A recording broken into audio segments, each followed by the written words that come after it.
Hello everyone. അപ്പോൾ നമ്മൾ ഇന്ന് നോക്കാൻ പോകുന്നത് BEGC 111 വിമൻസ് റൈറ്റിങ്ങിലുള്ള ഒന്നാമത്തെ ബ്ലോക്കിലെ 4ാമത്തെ യൂണിറ്റ് ആണ് കേട്ടോ. A testimony of our inexhaustible treasure by Pandita Ramabai. പണ്ഡിത രാമബായി എഴുതിയിട്ടുള്ള അവരുടെ തന്നെ സ്വന്തം ഓട്ടോബയോഗ്രഫി ആയിട്ടുള്ള a testimony of our inexhaustible treasure എന്ന് പറയുന്ന ഒരു എഴുത്താണ് നമുക്കിതിൽ നോക്കാനുള്ളത് കേട്ടോ. അപ്പം അതിനെക്കുറിച്ചിട്ട് പറയുകയാണെങ്കിൽ അവരുടെ തന്നെ ഒരു ഓട്ടോബയോഗ്രഫി ആയിട്ടുള്ള ഒരു എഴുത്താണ് കേട്ടോ ഇത്. ഇതൊരു സാധാരണ ഇപ്പോൾ ഒരു ഓട്ടോബയോഗ്രഫി എഴുതുമ്പം അത് ജനനം മുതൽ അവരുടെ ഒരു എൻഡിങ് വരെയുള്ള കറക്റ്റായിട്ടുള്ള ഒരു കാലക്രമം അനുസരിച്ചിട്ടായിരിക്കും ഓട്ടോബയോഗ്രഫി എഴുതുക. പക്ഷേ ഇതങ്ങനെയല്ല എന്നുള്ളതാണ് പറയുന്നത്. ഇതെന്താണ് അവരുടെ ഫാമിലി, സൊസൈറ്റി, റിലീജിയൻ, പൊളിറ്റിക്സ് ഇവയൊക്കെ എന്താണ് അവരുടെ ലൈഫിനെ എങ്ങനെ ഇൻഫ്ലുവൻസ് ചെയ്തിട്ടുണ്ട് എന്നുള്ള കാര്യമാണ് അവരുടെ ഓട്ടോബയോഗ്രഫിയിലൂടെ അവർ പറയുന്നത് എന്നുള്ള പറയുന്നത്. അതുപോലെ തന്നെ അവർ ഒരു ഹിന്ദു മതത്തിൽ നിന്ന് അവസാനം ഒരു ക്രിസ്തു മതത്തിലേക്ക് എന്താണ് ഒരു കൺവേർട്ട് ചെയ്യുന്നുണ്ട്. അപ്പം അതിലും ആ ഒരു അനുഭവങ്ങളും കാര്യങ്ങളൊക്കെ അതിൽ പറയുന്നുണ്ട്. കൂടുതലായിട്ടും സ്ത്രീകളുടെ അവകാശത്തിന് വേണ്ടിയിട്ട് അവരുടെ എഡ്യൂക്കേഷന് വേണ്ടിയിട്ട് കൂടുതലായിട്ട് ഇമ്പോർട്ടൻസ് കൊടുത്തിട്ടുള്ള എഴുത്താണ് കേട്ടോ ഇത്. അപ്പം അത് മനസ്സിലാക്കിയൊക്കെ ആദ്യം നമുക്ക് ഓദറിനെ കുറിച്ചിട്ട് നോക്കാം. പണ്ഡിത രാമബായി ആണ് കേട്ടോ ഓദർ. 1858 അവർ ജനിച്ചിട്ടുള്ളത്. ഒരു സോഷ്യൽ റിഫോമേഴ്സിൽപ്പെട്ട ഒരു വൺ ഓഫ് ദ മേജർ ആയിട്ടുള്ള ഒരു ആളായിരുന്നു കേട്ടോ അവർ. യൂണിവേഴ്സിറ്റി ഓഫ് കൽക്കട്ടയിലാണ് അവർ പഠിച്ചിട്ടുണ്ടായിരുന്നത്. അതിലെന്താണ് പണ്ഡിത അതുപോലെ തന്നെ സരസ്വതി എന്ന് പറയുന്ന ഈ ഒരു ബഹുമതികളൊക്കെ ആദ്യമായിട്ട് നേടിയിട്ടുള്ള ഇന്ത്യൻ വനിതയാണ് കേട്ടോ അവർ. വളരെ ഫേമസ് ആയിട്ട് ഒരുപാട് ആളുകൾക്ക് അറിയുമായിരിക്കും. വളരെ ഫേമസ് ആയിട്ടുള്ള ഒരു വ്യക്തിയാണ് കേട്ടോ അവർ.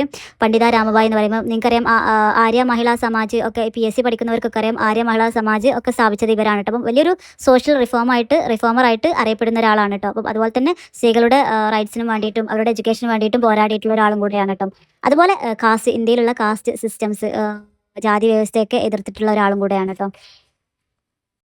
ഈ ഒരു ഇന്ത്യയിലെ ഒരു ജാതി സമ്പ്രദായത്തെ തന്നെ എതിർത്തത് കൊണ്ട് തന്നെ അവരെന്താണ് ഒരു ശൂദ്രനെയാണ് വിവാഹം ചെയ്തത്. ശൂദ്രൻ എന്നൊക്കെ പറയുമ്പം നമ്മുടെ ഹിന്ദു ഒരു കാസ്റ്റ് സിസ്റ്റത്തിലെ തന്നെ ഏറ്റവും അവസാനമായിട്ട് നിൽക്കുന്ന ആളുകളാണ് ഈ ശൂദ്രൻ എന്ന് പറയുന്നത്. അപ്പം അതിൽപ്പെട്ട ഒരാളെയാണ് അവർ വിവാഹം ചെയ്തിട്ടുള്ളത്. അങ്ങനെ അവരുടെ ഭർത്താവിൻ്റെ മരണശേഷം പിന്നീട് വിധവയായി അങ്ങനെ ജീവിച്ചു എന്നാണ് പറയുന്നത്. നേരത്തെ പറഞ്ഞ പോലെ ആര്യ മഹിളാ സമാജ് സ്ഥാപിച്ചത് അവരാണ്. കൂടുതലായിട്ട് വുമൺ എഡ്യൂക്കേഷന് അതുപോലെ തന്നെ വിധവയുടെ ക്ഷേമത്തിനും അതിനൊക്കെ വേണ്ടിയിട്ടാണ് കൂടുതലായിട്ടും പ്രവർത്തിച്ചതെന്ന് പറയുന്നുണ്ട്. അതുപോലെ തന്നെ ഇംഗ്ലണ്ടിലും USA ഒക്കെ എന്താണ് അവിടെ പഠിക്കുകയും അതുപോലെ തന്നെ അവിടെ എന്താണ് ഒരുപാട് പ്രഭാഷണങ്ങളൊക്കെ നടത്തുകയും ചെയ്തിട്ടുള്ള ഒരാളാണ്. അപ്പം ചെറിയ പുള്ളിയൊന്നല്ല, വൺ ഓഫ് ദി ഇമ്പോർട്ടൻ്റ് ആയിട്ടുള്ള ഒരു മേജർ ആയിട്ടുള്ള ഒരു സോഷ്യൽ റിഫോമറായിട്ട് അറിയപ്പെടുന്ന ഒരാൾ തന്നെയാണ് കേട്ടോ. അവരുടെ ഒരു പുസ്തകം അറിയപ്പെടുന്നത് the high cast Hindu woman എന്നുള്ളതാണ് മേജർ ആയിട്ടുള്ള ഒരു പുസ്തകം അറിയപ്പെടുന്നത്. നമ്മുടെ എന്താണ് വുമൺ എംപവർമെൻറ്റിൻ്റെ തന്നെ ഒരു മേജർ ലീഡറായിട്ടാണ് അവർ അറിയപ്പെടുന്നത്. അപ്പം ഈ ഒരു രീതികളിലൊക്കെ അവർ അറിയപ്പെട്ടിട്ടെന്ന് പറയും. ഒരുപാട് ഒരു വലിയ സോഷ്യൽ റിഫോംസ് തന്നെ അവരിലൂടെ ഉണ്ടായിട്ടുണ്ട് എന്നുള്ളത് നമുക്ക് മനസ്സിലാക്കാൻ പറ്റും. പക്ഷേ അവസാനം അവർ ക്രിസ്ത്യാനിറ്റിയിലേക്ക് കൺവേർട്ട് ആവുന്നത് നമുക്ക് കാണാൻ പറ്റും. Then except from the text എന്ന് പറയുന്നത് നമ്മൾ ടെക്സ്റ്റ് ബുക്കിൽ. അപ്പം ഇതിൽ പറയുന്നത് എന്താണ് അവരുടെ ഒരു ഓട്ടോബയോഗ്രഫിയിൽ എന്താ പറയുന്നത് എന്നുള്ള കാര്യങ്ങളാണ് ഇതിൽ പറയുന്നത്. പറഞ്ഞല്ലോ ഇതെന്താണ് ഒരു ഓട്ടോബയോഗ്രഫിയാണ്. പക്ഷേ ഇതിൻ്റെ ലക്ഷ്യം എന്ന് പറയുന്നത് തനിക്ക് എന്താണ് ഗോഡ് ഒരു സ്പിരിച്വൽ ആയിട്ടുള്ളൊരു ഓട്ടോബയോഗ്രഫിയാണ് കേട്ടോ. കാരണം തനിക്ക് ഗോഡ് എത്രത്തോളം എന്താണ് നല്ലത് ചെയ്തിട്ടുണ്ട്, എത്രത്തോളം നന്മകൾ ദൈവം തനിക്ക് തന്നിട്ടുണ്ട് എന്നുള്ളത് ഒരു അതിനെക്കുറിച്ചിട്ടുള്ള ഒരു ഷെയർ ചെയ്യലാണ് കേട്ടോ. അതൊരു ശരിക്കും അവരൊരു എന്താ പറയുക ഒരു തീർത്ഥാടന ജീവിതമാണ് അവർ നയിച്ചിട്ടുള്ളത്. ആ ഒരു ഗോഡിൻ്റെ സ്പിരിച്വൽ ആയിട്ടുള്ളൊരു കഴിവിലും അതിൻ്റെ ഒരു ഫെയ്ത്തിലും ഒക്കെ മാത്രം ജീവിച്ച് പോന്നിട്ടുള്ള ഒരാളാണ് കേട്ടോ അവർ. 1870 ഒരു വലിയൊരു ഭക്ഷ്യക്ഷാമം നേരിട്ടിട്ടുണ്ടായിരുന്നു നമ്മുടെ ഇന്ത്യയിൽ. അതിൽ അവരുടെ അമ്മയും അതുപോലെ അച്ഛനും അതുപോലെ ഒരു സഹോദരിയൊക്കെ മരിച്ചു പോയിട്ടുണ്ട്. പക്ഷേ അവസാനം അതിലെന്താണ് രാമബായും അവരുടെ സഹോദരനായിട്ടുള്ള ശ്രീനിവാസും മാത്രം ബാക്കിയായി. അങ്ങനെ ഇവർ രണ്ടുപേരും എന്താണ് ഇന്ത്യയിലുടനീളം അവർ യാത്ര ചെയ്തിട്ടുണ്ട്. അങ്ങനെ എന്താണ് കൽക്കട്ടയിലെ തന്നെ ഒരു വലിയ സ്കോളറായിട്ടും അവർ അറിയപ്പെട്ടിട്ടുണ്ട്, അംഗീകരിക്കപ്പെട്ടിട്ടുണ്ട് കേട്ടോ.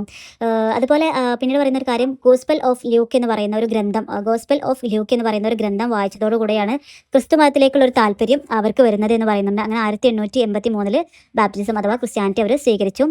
ഇതിൽ പറയുന്നത് വെച്ചാൽ ഈ ക്രിസ്ത്യൻ മതം എന്ന് പറയുന്നത് ഈ ഒരു ജാതി അല്ലെങ്കിൽ ഒരു ജെൻഡർ ഒരു വർണ്ണ വിവേചനങ്ങളൊന്നും ഇതിൽ ഇല്ല. കാരണം ഒരു യാതൊരു വിവേചനം ഇവർ കാണിക്കുന്നില്ല എന്നുള്ളതാണ് അവരുടെ ഒരു വിശ്വാസം എന്ന് പറയുന്നത്. കാരണം ഈ ഒരു ഹിന്ദു എന്ന് പറയുന്ന ഒരു മതത്തിൽ നിന്നാണ് ഒരുപാട് കാസ്റ്റ് ഡിഫറൻസ് അല്ലെങ്കിൽ ഒരുപാട് ജാതി വ്യവസ്ഥകളൊക്കെ നിലനിൽക്കുന്ന ആ ഒരു കാലഘട്ടത്തിൽ നിന്ന് എന്താണ് ക്രിസ്ത്യാനിറ്റിയിലേക്ക് മാറാനുള്ള കാരണം അവിടെ എന്താണ് ജാതി മത ഭേദ അങ്ങനത്തെ ഒരു വർണ്ണ വിവേചനങ്ങളോ ഒന്നും അവിടെ പ്രശ്നമല്ല. മനുഷ്യന്മാരായിട്ട് മാത്രം അതിൽ പരിഗണിക്കുന്നു എന്നുള്ള ഒരു ഉറച്ച തീരുമാനത്തിലൂടെയാണ് അവർ ക്രിസ്ത്യാനിറ്റി സ്വീകരിക്കുന്നത് എന്നുള്ളതാണ് പറയുന്നത്. അപ്പം ഇതിലെന്താണ് ദൈവത്തെ എന്താണ് ഒരു അവർ ഇൻഎക്സോസ്റ്റിബിൾ ട്രഷർ ആയിട്ടാണ്, ഒരു അക്ഷയ നിധി ആയിട്ടാണ് ദൈവത്തെ പ്രകീർത്തിച്ചു കൊണ്ടുള്ള ഒരു ഓട്ടോബയോഗ്രഫിയാണ്. തനിക്ക് തൻ്റെ ജീവിതത്തിൽ എന്തെല്ലാം തനിക്ക് ദൈവം നൽകിയിട്ടുണ്ട് എന്നുള്ള കാര്യമാണ് ഇതിലൂടെ നമ്മുടെ ഓദർ പങ്കുവെക്കുന്നത് കേട്ടോ.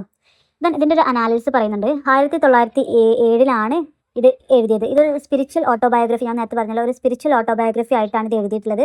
ആ ഒരു ഗോഡിനോടുള്ള തൻ്റെ എന്താണ് ഒരു ഗ്രാറ്റിറ്റ്യൂഡും അതുപോലെ തന്നെ ഗോഡിനോടുള്ള ഒരു ഫെയ്ത്തും ഒക്കെ പ്രകടിപ്പിക്കുന്ന രീതിയിലുള്ള ഒരു ഓട്ടോബയോഗ്രഫി ആയിട്ടാണ് നമുക്കിത് കാണാൻ പറ്റുന്നത്.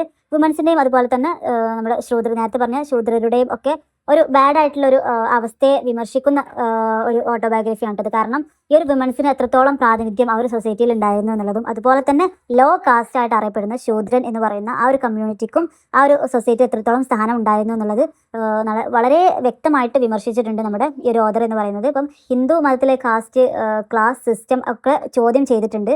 അങ്ങനെ എന്താണ് അവസാനം ക്രിസ്ത്യ മതം സ്വീകരിക്കുകയും അതിലെന്താണ് ഇക്വാളിറ്റി ഒക്കെ അതിൽ നൽകുന്നുണ്ടെന്ന് പറയുന്നുണ്ട്. അതുപോലെ തന്നെ അവസാനം എന്താണ് എഡ്യൂക്കേഷനും വിമൻസ് റൈറ്റ് സോഷ്യൽ റിഫോംസിനെ ഒക്കെ ആയിട്ട് കൂടുതലായിട്ടും അതിന് പ്രവർത്തിച്ചു. അതുപോലെ തന്നെ ബ്രിട്ടീഷ് ഭരണത്തിനെതിരെയും അവർ ആവശ്യമുള്ളിടത്ത് വിമർശിച്ചിട്ടുണ്ടെന്ന് പറയുന്നുണ്ട്.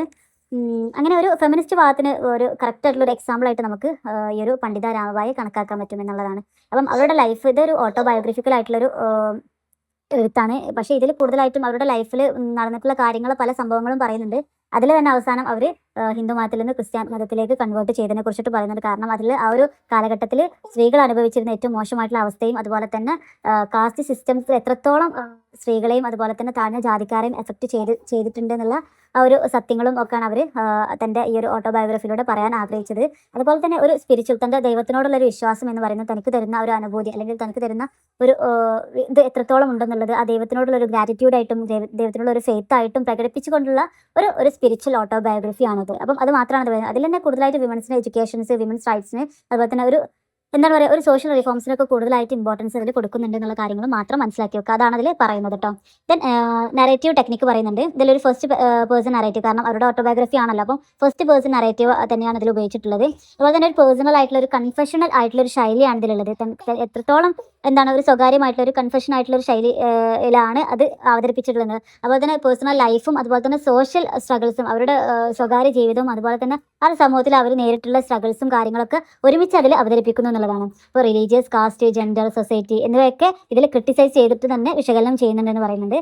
ഇതിൽ വിമൻസിൻ്റെ വോയിസ് ആണ് സെൻട്രൽ ക്യാരക്ടറായിട്ട് അവതരിപ്പിക്കുന്നത്. കാരണം വിമൻസിൻ്റെ വോയിസിനെ കൂടുതൽ ശാക്തീകരിക്കപ്പെടുകയാണ് ഇതിൽ ചെയ്യുന്നത്. അപ്പോൾ എന്താണ് ഈ ഒരു ആത്മകഥ എന്ന് പറയുന്നത് സോഷ്യൽ റിഫോംസിന് വേണ്ടിയിട്ടുള്ള ഒരു മെസ്സേജാണ് ഈ ഒരു ആത്മകഥയിലൂടെ. എത്രത്തോളം അവർ പണ്ടത്തെ സൊസൈറ്റിയിൽ നിന്ന് എത്രത്തോളം നമ്മുടെ സൊസൈറ്റി മാറേണ്ടതുണ്ട് അല്ലെങ്കിൽ എത്രത്തോളം ആ ഒരു സോഷ്യൽ റിഫോം ആവശ്യമാണ് എന്നുള്ള കാര്യം മെസ്സേജായിട്ട് വെച്ചുകൊണ്ടിട്ടാണ് ഈ ഒരു ഓട്ടോബയോഗ്രഫി അവർ എഴുതിയിട്ടുള്ളതാണ്. അപ്പം ഈ ഒരു കാര്യങ്ങളൊക്കെയാണ് ഈ ഒരു യൂണിറ്റിൽ പറയാനുള്ളത്. ഇതൊരു ഓട്ടോബയോഗ്രഫിയാണ്. ഞാൻ പറഞ്ഞല്ലോ വിമൻസ് എഡ്യൂക്കേഷനെ കുറിച്ചിട്ട് വിമൻസ് റൈറ്റ്സിനൊക്കെ കൂടുതൽ ഇമ്പോർട്ടൻസ് കൊടുത്തുകൊണ്ട് ഒരു സോഷ്യൽ റിഫോമറാണ് അവർ. അപ്പം അവസാനം അവരെന്താണ് അവരുടെ ലൈഫിൽ അവസാനത്തോളം ഒരുപാട് ജാതി വിവേചനങ്ങളൊക്കെ അവർ ഫേസ് ചെയ്തിട്ടുണ്ടെങ്കിലും അവർ അവസാനം ക്രിസ്ത്യാനിറ്റിയിലേക്ക് മാറുന്നത് പറയുന്നുണ്ട്. ദെൻ ആര്യ മഹിളാ സമാജം സ്ഥാപിച്ചത് അവരാണെന്ന് പറയുന്നത്. അവരുടെ ഏറ്റവും ഇമ്പോർട്ടൻ്റ് ആയിട്ടുള്ള ഒരു പുസ്തകം the high cast Hindu women ആയിട്ടും പറയുന്നുണ്ട്. പക്ഷെ അവർ ഒരു കൽക്കട്ടയിലൊക്കെ എന്താണ് വളരെ അറിയപ്പെട്ട ഒരു സ്കോളർ ആയിട്ട് പറയപ്പെടുന്നുണ്ട്. അവർ ഇംഗ്ലണ്ടിലും USA പോയി പഠിച്ചിട്ടുണ്ട്, അവിടെ പ്രഭാഷണങ്ങളൊക്കെ നടത്താറുണ്ട്. അപ്പോൾ അവരുടെ ലൈഫ് കാലത്ത് തന്നെ അവർ ഭയങ്കര ഇമ്പോർട്ടൻ്റ് ആയിട്ടുള്ളൊരു ലീഡറായിട്ട് മാറിയിട്ടുണ്ട് കേട്ടോ. പലരും മരണത്തിന് ശേഷമാണ് അത്രത്തോളം അവർക്ക് ഇമ്പോർട്ടൻസ് മറ്റുള്ളവർക്ക് മനസ്സിലാവുന്നെങ്കിൽ ഇവരുടെ ലൈഫിൻ്റെ സമയത്ത് തന്നെ അവർ ജീവിച്ചിരിക്കുമ്പോൾ തന്നെ ഇവരുടെ ഇമ്പോർട്ടൻസ് എന്താണെന്നുള്ളത് മറ്റുള്ളവർക്ക് മനസ്സിലായിട്ടുണ്ട് എന്നുള്ളതാണ് ഇവരുടെ പ്രവർത്തനത്തിലൂടെ അല്ലെങ്കിൽ ഇവരുടെ എഴുത്തുകളിലൂടെ അത് മനസ്സിലായിട്ടുണ്ട് എന്നുള്ളതാണ് നമുക്ക് ഇതിലൂടെ മനസ്സിലാക്കാൻ പറ്റുന്നത്.